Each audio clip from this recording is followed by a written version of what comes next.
Joining us now, Speaker of the House, Paul Ryan. I believe you, because I know about kids and I know about weekend dads. Yeah, we've talked about this for years. We have. Yeah. I can't imagine what your life. Not only that, that's as a regular congressman, right. But as Speaker, which is just. Yeah. So when we have recesses, normally a guy in Congress goes home and spends time with your family and constituents. I'm on the road, so it's a requirement of the job. Hard work too. Yeah, it's an honor to do it, and I'm glad 3 years. Well, that's the only reason you did it. You look like the most, and I don't think that was an act. You were so reluctant. Oh yeah.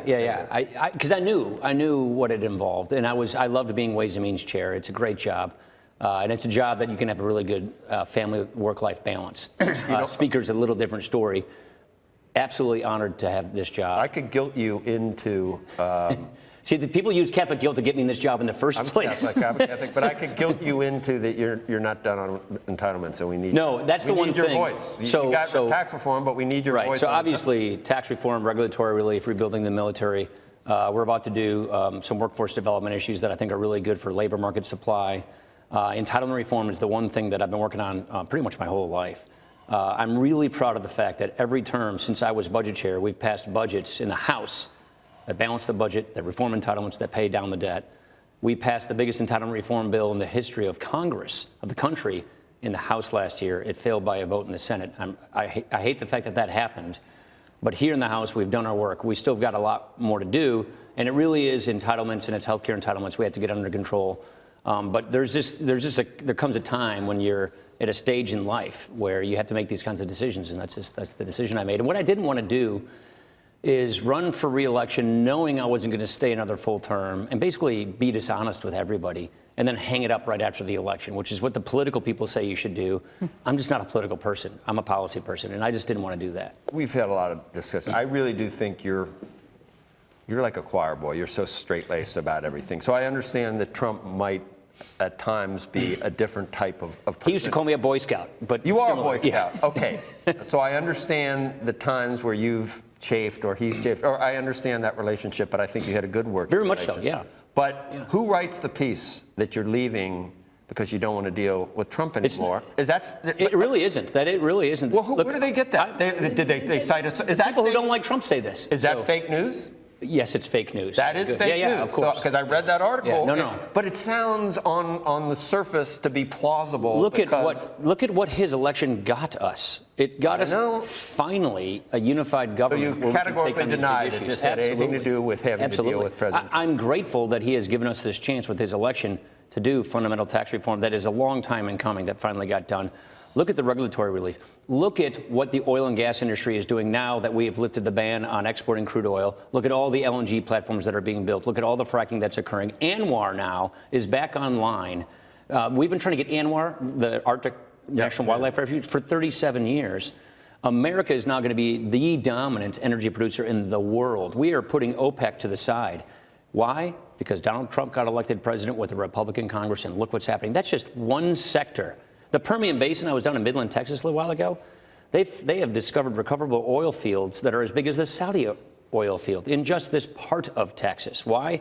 Now we have this great opening. So I'm just saying one sector of the economy has been unlocked. There are many other sectors. Our Dodd-Frank reform and replace bill moving its way through Congress. We're going to see you again. I mean, so what I'm trying to say is he's given us this incredible opportunity to get a lot of good things done. And that's why I'm excited about it. You're 48. I'm 48 years old. That's the point. You're in your late 20s now. So now I came into Congress when I was 28 years old. You look like you're. I've been here 20 years. I'm like one of the old bulls around here. Isn't that kind of funny? Well, 48 is. But it's young. I know. So I've been. That's the other point. Is I've been here 20 years. What else will you run for? You never say never to those things, but not anytime soon because wait a second, that's the same answer I've heard you give 7 times. So what are you really But I have no next? intention of running for anything. Right now. My kids are now at that age where you have teenagers. You guys, well, you don't yet. Yours are still pretty young. I do. How old are they? 15's the oldest. Okay, 15's the oldest. So when you never see them and you only have Sunday night dinners and Sunday morning mass, it gets to you after a while. It's just what it is. So is McCarthy going to be... Is he going to take Nancy Pelosi's job, or is he going to take your job? No, he's going to take my job, not Nancy Pelosi's job. Sure? Why? Yeah, because I feel really good about it. Is it going to be McCarthy? Yeah, I think it should be McCarthy, and I think it will be. And I think that's ad for the term. Look, the last thing we want to do is have disruption of leadership elections in the middle of a term right now. And also, there's so much more we can do to run through the tape. We've got to do our vocational educational technical education bill. We've got to do getting people from welfare to work. We've got infrastructure bills, more regulatory relief. We've got our Dodd-Frank reforms. So we've got more things that we're going to run through the tape and get done. And then we're going to go to the voters and show what a big difference. Look at today is tax day. The average family of four is getting a $2,000 tax cut because of the tax bill. This is the last year of this old tax code. And now you have a new year of lower tax rates, doubling the standard deduction, doubling the child tax credit, a simplified system. These are good things. People know it. People see it. And they know that having this unified Republican government is making a big positive difference in our economy. What do you say to people that say you ought to leave now because you can't raise money to the same? Well, the answer is I am, and I can, and there's a lot more we can do. There's no way you're going to listen to that. They say that. Well, actually, most of our members, the vast majority of our members say don't leave.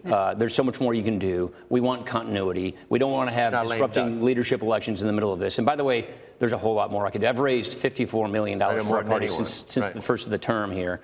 And I can raise a whole lot more. Let me ask one question. And we're talking about news stories and whether they're true or not. Yesterday, I read a Politico story that suggested that your relationship with Kevin McCarthy, which is very tight, has been strained by your decision to stay because that leaves 7 months. Total fake news? Fake news. Absolute fake news. Especially that particular article. Total Politico, fake news. Becky, really? Yeah.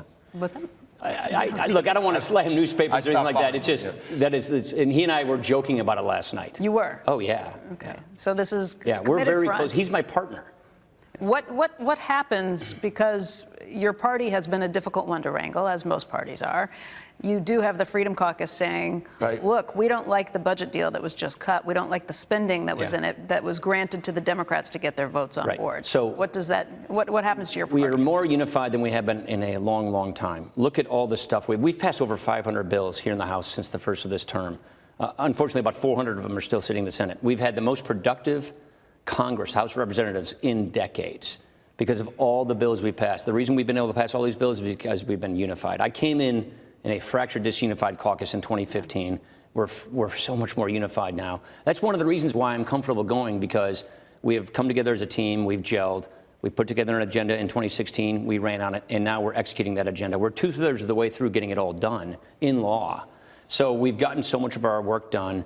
And because we're gelled, because we have a great leadership team that can have seamless transfer, that's why I feel comfortable doing this, something that I just feel obligated to do at this phase of life that I'm in. And I'm happy. Look, I've gotten almost all that I want done. The only thing is the healthcare entitlements. But look, enterprise zones, I worked on that when I was a young guy working for Jack Kemp. Empowerment zones are now law of the land. So the critical component of our poverty fighting agenda, that's now the law of the land. Rewriting the tax code, I've been working on that all my life. That's now the law of the land. All the regulatory relief that we think are important to unlocking capital, law of the land. So and by the way, the military, when you become speaker, you get the same briefings the president gets. You get the same intelligence committee, military briefings. So I became really acutely concerned about the state of our military and its readiness crisis. So I really took to that issue, and now that is the law of the land. So we've gotten so many of the things done that I sought out to do that I feel very content with the achievements. And now I just have this focus on making sure that, I can do the other really important parts of my life job, which is family, my husband, being a good husband, being a good dad. And I feel like we've gotten a lot done, and I think we have a great team to pass the baton on to. The economy, as usual, should be what dictates midterms and the presidential election. The generic polling narrowed again. It's gone back and forth. That's right. But still, the polling on the tax bill still not. If listening to you, it should be 80%. It's still 30%. Yeah, I think it's going to get there. Here's my point. You said the generic ballot is at a good place. So if the election were today, we'd keep the majority according to the generic ballot. Really? Oh yeah. If you're down 3 or 4, we're going to 3 or 4 is keeping it. We'll totally keep it. There's that one poll. I think it's your poll. It's an MSNBC or CNBC poll. I think it was a Wall Street Journal, NBC poll. Yeah, right. You look inside that poll. They say, who do you think is the best to run the economy? Republicans. I really believe as the election gets closer and we're communicating more specifically with constituents who see that because of this tax bill, they got their bonuses, they got increased benefits, they got an average $2,000 tax cut. When people look and see, oh, the child tax credit got doubled, My standard deduction got doubled. My tax rates went During down. last year's taxes, no one's seeing it. Yeah, what if that comes, That's why what I if it think the comes a year bonuses from made a big now? difference. But when they see this is what is coming, this is what is happening, and you've got millions of bonuses that have been paid out, and our ability to communicate specifically with constituents in this digital age is very, very good. So I'm convinced we're going to be able to communicate the benefits of this tax law to people this fall. So not only do they right now say they want Republicans in charge of the economy because the economy is growing well, not only do they want to say that the Republicans in charge of national security because they're better entrusted to keep us safe, and we have good polls right now, I feel confident we can keep this majority.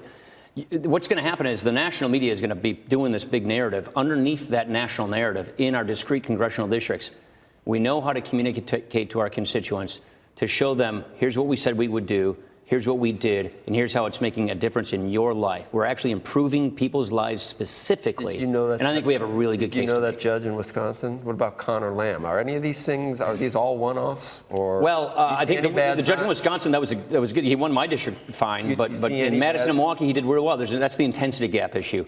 I think Connor Lamb was kind of a unique candidate He says in that there's a particular wave case. coming in Wisconsin, right? Yeah, we had Madison and Milwaukee. It's Dane County is Madison and Milwaukee County. The turnout was really elevated there. So we have to make sure that we turn out our voters. No two ways about that. You say, I mean, I listened to you about the tax bill, and then we're going to have Chris Van Hollen on. He's going to say. My guess is he's going to say things that aren't even. We just had Steny on. He didn't say any of this. Can you hang out? I mean, you should stand right here. And I'll just yell from the sidelines. No, you don't just sit there and go, oh. And put an IFB in their ear and let me speak into the mic. And just do hand signals. And will you do that? What are you doing? You got to go do something? Yeah, I got to go run conference now.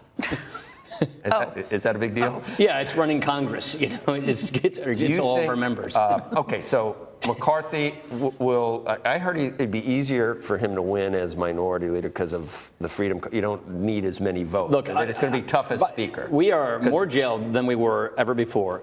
One of the reasons why I'm here is because we had a fractured caucus. We have patched those fractures. We are now working together. We're passing our legislation.